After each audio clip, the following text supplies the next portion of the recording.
Good afternoon and welcome to You and Your Business with me, Alec Drew, on 103.2 Dublin City FM. Each week, I better start again. Go for it. No bother. That's the first time I've done that in about 2 go. years.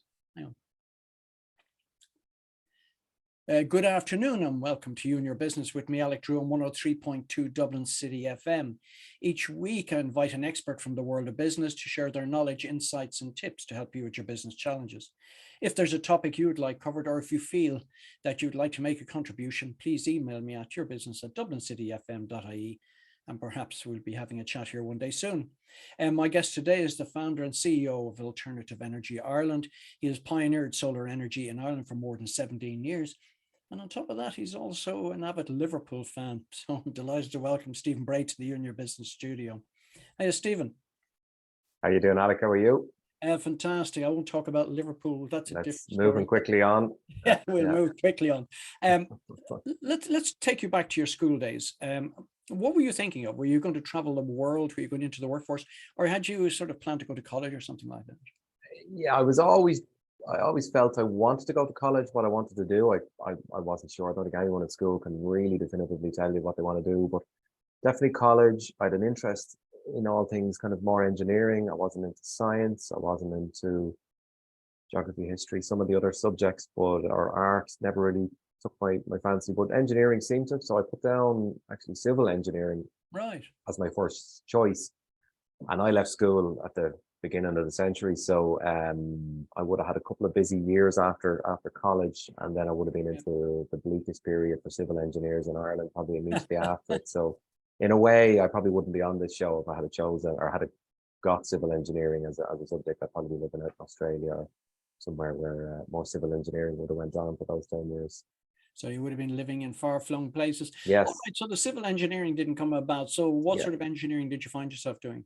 I had put down building services engineering as my second choice, and in the wind-up, it was actually a much more suitable choice for me. So it gives you a broad understanding of all things services related. So when I say services, I mean gas, heating, cooling, water, electricity, all of the services that you might connect to a building of any sort. It gives you a little bit of knowledge, and solar would have been one of them, but very, very small. You know, would have covered in a couple of class lessons. That's all. But it leaves you leave college with a broad understanding of all the different services, and you kind of need to decide which area of it is plucking your heartstrings, or where you maybe see employment in. And at the time I finished college, I saw a good opportunity in ventilation for a very big global company called ABB. Right. And not long after I started, they were bought out by a company called Flack Woods, and they would be kind of up there in the market leaders and across Europe for high-end ventilation solutions, everything for clean rooms to car parks to high-end tech businesses. Heating and cooling and ventilation is kind of the services they provide. So I found myself in there for 3.5 years. Wow. And what were you, so you went in on the ground floor. What sort of work did they have you doing initially? I always had a sales desire in me. I think you either have that in you or you don't. So I ended up in sales engineering, funny enough. So what that meant was I was designing systems, ventilation systems, or ventilation solutions for clients. Could be hotels, could be swimming pools, could be car park owners, whatever. I design the system and then sell it to them. And once I sell it, I pass it over to the engineer, the project managers.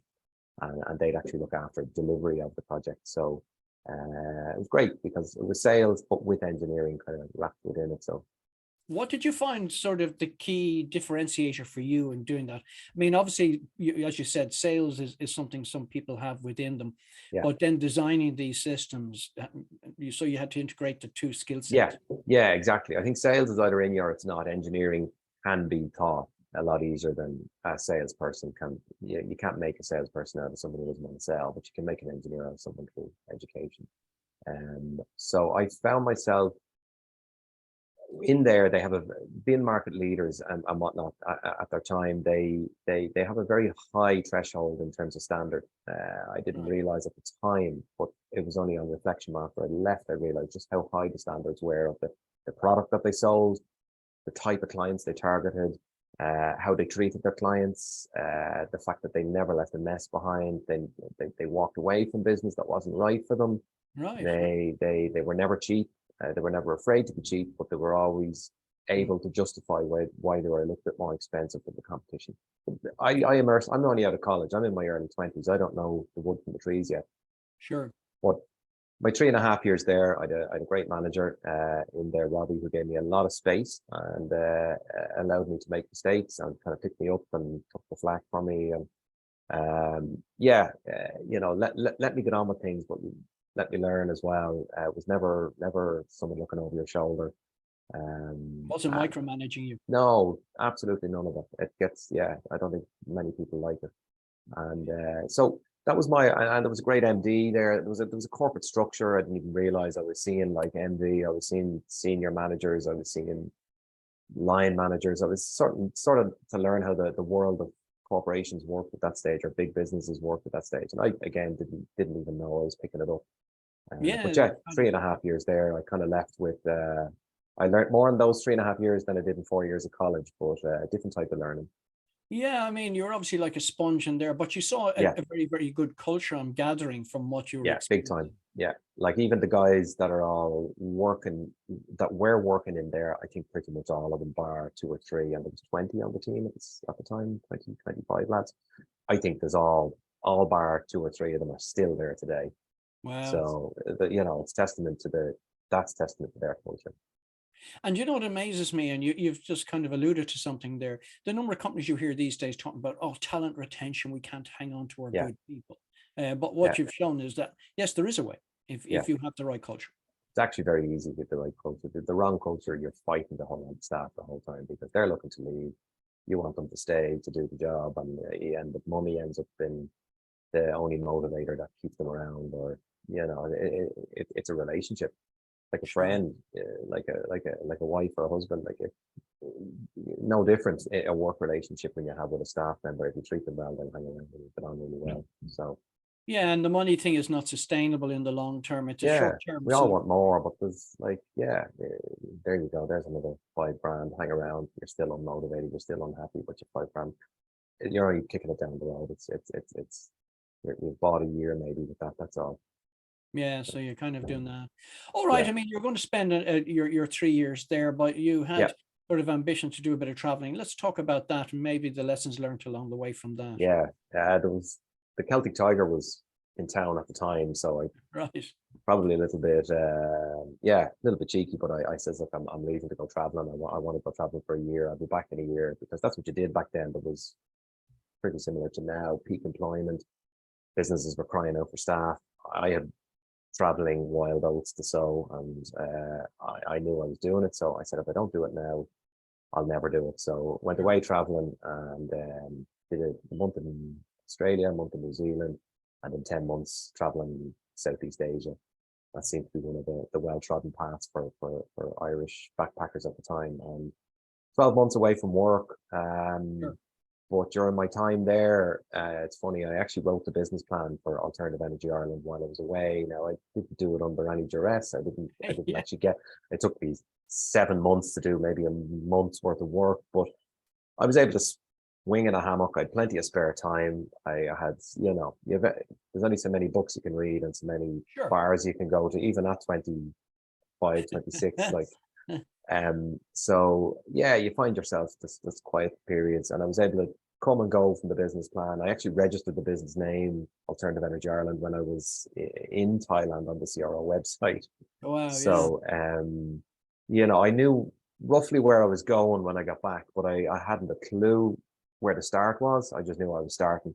But I had a plan. It was very broad, and to any business, any entrepreneurs or anybody looking to break away and go set up for themselves, that's the one bit of advice I give.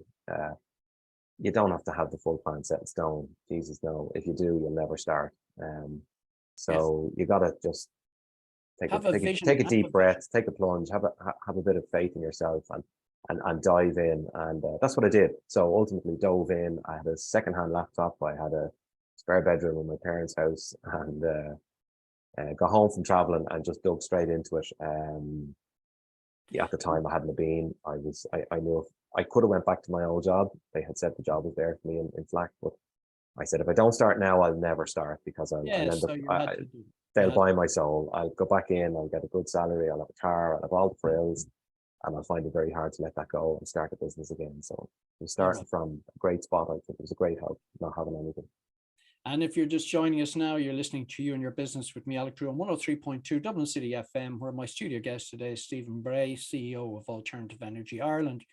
Hey, we're just talking about you sort of writing your business plan on the back of a cigarette packet in Thailand, which is fascinating anyway, and great to have. So tell me, was there anything on that sort of trip abroad that you learned that you were able to bring back? I mean, you had a short time in Australia, short time in New Zealand, then on to, Asia, which most of the Irish like to do.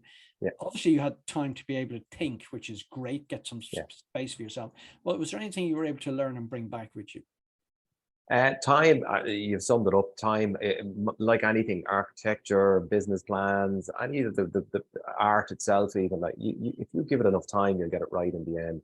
So I had tons of time. So that's one massive help I had. I had no distractions. I had no children. I had nothing in my life that was taking time bar just socializing. So that made a massive help. Plus seeing solar energy all over Asia rolled out Wow. practically everywhere in countries that we would categorized as much less well developed as Ireland. Right. And yet they have solar panels on every second roof. Now they've more sun, some might argue, but they've far less money. So Yeah.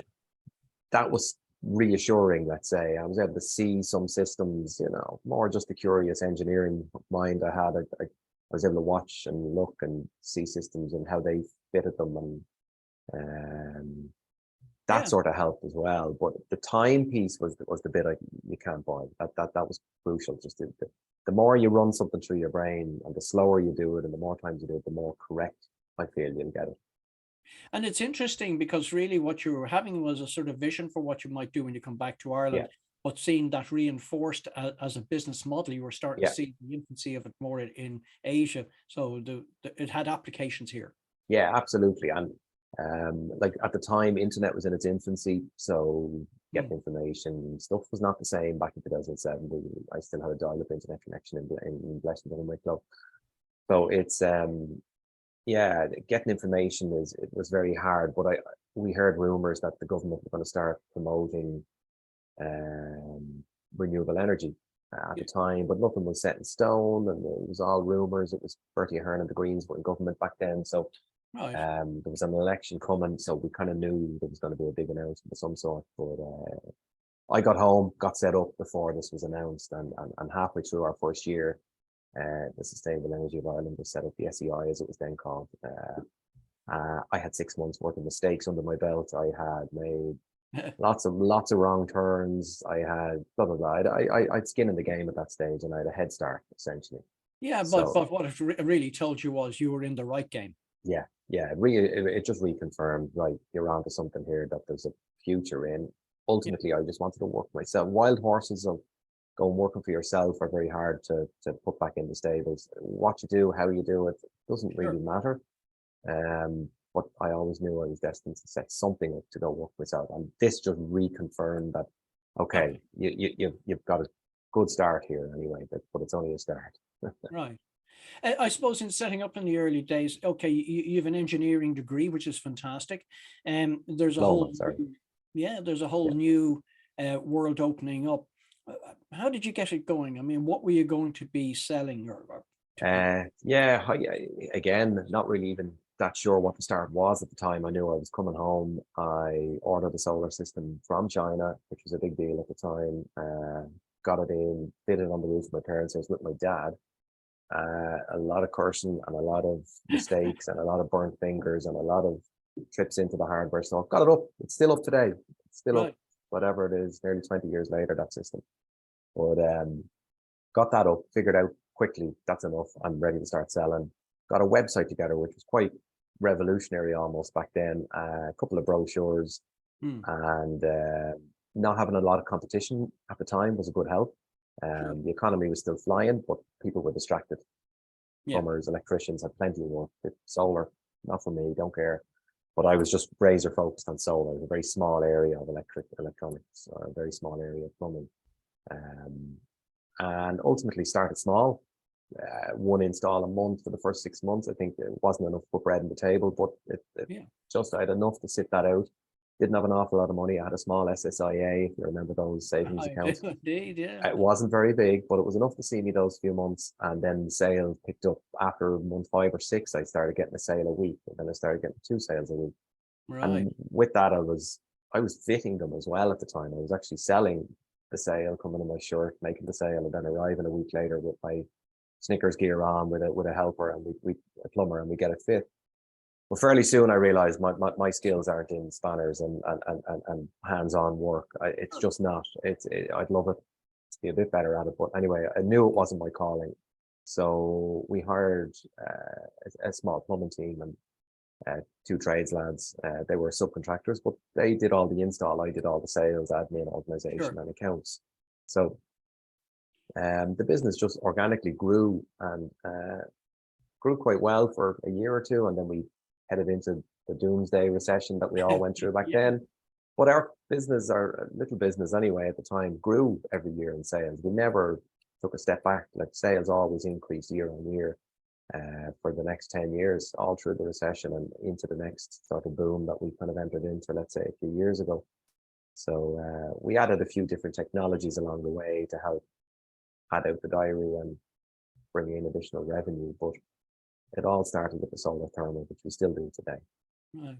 And if you're just joining us now, you're listening to You and Your Business with me, Alec Drew, on 103.2 Dublin City FM, where my guest today is the CEO and founder of Alternative Energy Ireland, Stephen Bray. Okay, the early days, you got in before SEAI, and the technology must have been a bit more crude back then. How were you able to keep yourself abreast of the changes and possibly rapid changes that were approaching? Yeah, technology is always evolving. So that's something that didn't really spook me, but I was aware I needed to keep up. Harder to keep up with back then because the internet wasn't quite what it is today. But it evolved and I evolved with it. So I'm still doing that today. Like if you stand still with technology, it'll pass you out, and very soon you'll find you're actually drowning. So we've always evolved. We've kept abreast. We go to trade shows. We can make much better use of the internet nowadays, but back then it was a bit more turn up at trade shows, request brochures, Right. constant door knocking. It was an older way of doing it, but still it worked. Like, so look, if you really want to make it work, you'll find the nuggets of information that you need to stay abreast of information. It's a lot easier nowadays, but it wasn't I wouldn't call it difficult 20 years ago, but it was a bit more difficult than it is today. Was there any challenge? I mean, if you think, I always think of something like the old video market where you had Philips and you had Beta, and then you had VHS, and VHS became the de facto. Had you any of those sort of distractions where you were taken off down a cul-de-sac with some of the technology? No, not so much with the thermal back then. There's always new weird and wacky stuff getting dangled in front of you. And when you become slightly bigger and you kind of have more of a presence, there's more of those kind of carrots dangled in front of you from countries or from companies in countries all over the world. They want you to tout their product, and this is our take on how you ultimately have to process that and decide, is it right for the business? Does it sit with you ethically? Does it sit with you technologically?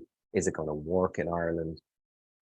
Very quickly you rule out 90% of them. There's something not right with the fit.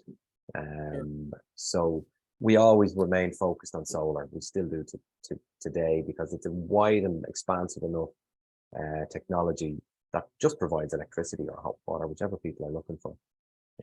In terms of solar, people often think, geez, you need the sun to be shining, and possibly that was the case a decade or more ago, but that's not quite the case these days.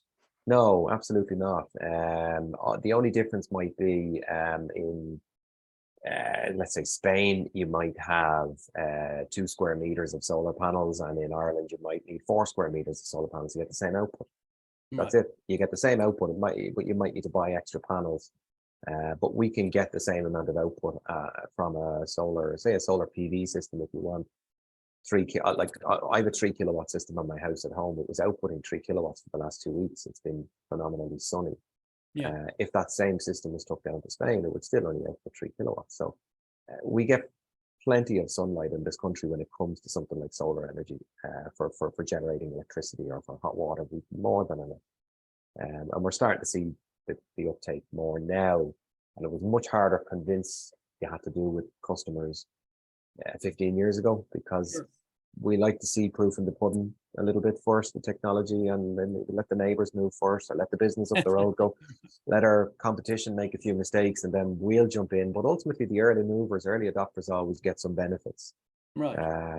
They get them at cheaper prices, or the payback is a bit quicker, and all that sort of stuff. If you move, the early adopters are what every industry needs to get it going. Hmm. I suppose as a sort of business program, I'm going to focus on just a couple of areas here. And just in terms of business, we'll come back to AEI and its ongoing development. But let's just talk about solar energy for business. Yeah. What are the sort of latest trends? What's happening in that area for people? What should they take note of? Yeah, since the beginning, we've had a residential division, and only since 2015, 16, we set up a separate commercial division which deals with hotels, shopping centers, everything from a farmer to a pharmaceutical plant, and everything in between. So anybody who has an electricity demand has two options. Option one, buy it from the grid. The rate ebbs and flows, like we've all seen in the last year. It's been a bit chaotic now. It's probably a bad example the last year with the war in Ukraine and the ripple effects of energy prices. That's option one, buy it from the grid. You've no control over the purchase price other than which supplier you sign up to. It's generally small enough variances in the rates. Option two is generate some of your own power and buy the surplus from the grid. And that's about the best happy medium you can get, I feel. So if, let's say I was a manufacturing plant, I'd have electricity bills of, say, €100,000 a year. It could be 10,000. It doesn't matter what the number is. Every business is different. But let's say it's €100,000 a year in electricity. We should be able to provide 40 to 50,000 euros worth of that electricity per year from the solar system. So that'll drop 40 to 50 grand off the overheads bill for the business.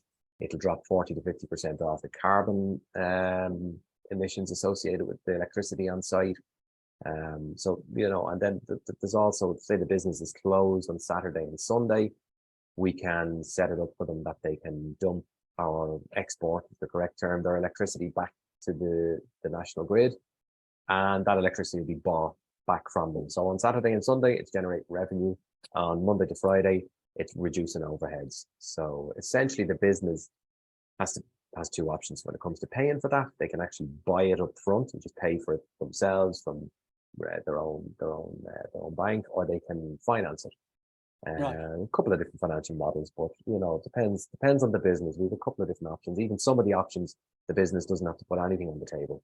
We actually arrange funding for them, and we sell the electricity to them as opposed to sell them a solar system. So I suppose, there'd be many businesses out there saying, well, we don't have the roof space for these sort of panels and things like that. Are there options for them? Yeah, there are. Like a small roof space is a small solar system in real crude language. So anything in the city centre, let's say Dublin city centre, for example, or any of the city centre, typically have a high-rise building with a big energy demand and a very small roof. They're not ideal because you can only fit what you can fit on the roof. But as you move out of the canals in Dublin and a little bit further out in any of the other cities around the country, buildings tend to get lower and bigger footprint and larger roof. So they're ideal. So as long as you have a roof space, we will work with what you have. We can optimize. It might be enough, but we'll certainly be able to get what we can onto the roof. Will make a massive impact. It's either leave the roof sitting there generating nothing, just acting as a roof to keep the rain out, or it can actually generate some revenue for you. And like most European countries you fly into, like our supplier is from Holland. They're called a Tarco, and we fly over to Holland regularly. And on the train journey from the airport, they've actually got a train station in their airport, believe it or not. On that train journey to the warehouse, you're passing through commercial areas and residential areas the whole time, and practically 60-70% of the roofs are just covered edge to edge with solar. Right. They're years ahead of us, so they're making the roof work. So we have a bit of catching up to do. Yeah. I suppose in the sort of 3 minutes or so I've got, let's just talk about Alternative Energy Ireland. I mean, you've managed to build this business to such a level that garnered a number of suitors, let's put it that way, Yeah, too. But you can now talk about a deal that's now happened that is going to prove very valuable going forward. absolutely. Yeah, the 17 years of taking a risk, putting myself out of my comfort zone, building a business without any real experience in it and knowledge, has kind of culminated in one of Ireland's largest companies, DCC PLC. So they own, they're one of the largest companies in Ireland. They own Certa Ireland, and Certa Ireland have acquired the business 2 weeks ago. Sure. And we're now part of a PLC. We're now part of a company that's on the stock market. So it's been from a bedroom through to the stock market. Listed company owning has been a roller coaster, to say the least. But it's a fitting next chapter for the business. We need this support, and we're ready to kind of take the next a massive leap forward. And these guys are going to really help us. They're showing great signs of giving support to help get us to places that we never could have imagined that we would have took the business. Yeah, and also with the grants that are there available, these all dovetail nicely into an offering you're able to put forward and then substantiate with the sort of credibility of a major player in the market. Yeah, having somebody as big as them behind us, they give us the support, the resources, the finances to take on projects of any scale, any size in Ireland. And we still have our residential division, which is going to expand substantially, and we're still going to be dealing with our pharmaceutical plants and everything in the middle. So it's it's quite exciting times where our little company has really grown up quite substantially in the last couple of months, let's say. All from the back of a cigarette packet in Thailand. Yeah, exactly. You have to start somewhere. You do. For people who want to find out more, just tell them where the domestic can be found and the commercial. Yeah, with two websites. So residential customers considering solar for their house, you can check out aei.ie, and anybody in a commercial environment, in a business that might be considering renewable energy to bring down overheads, you can check out aeicommercial.ie. Plenty of information there, and we've teams in the office and guys that can call out, consultants can call out and help you make a decision. Let's say if renewable energy with ourselves is suitable. Fantastic. Well, listen, thanks, Stephen Bray, for coming into the You and Your Business studio. Thanks also to Sam on Sound. The podcast of today's show will be available from tomorrow on dublincityfm.ie. Thank you for your company. And please remember to join me, Alec Drew, again next week at 1 o'clock, right here on 103.2 Dublin City FM for another edition of You and Your Business.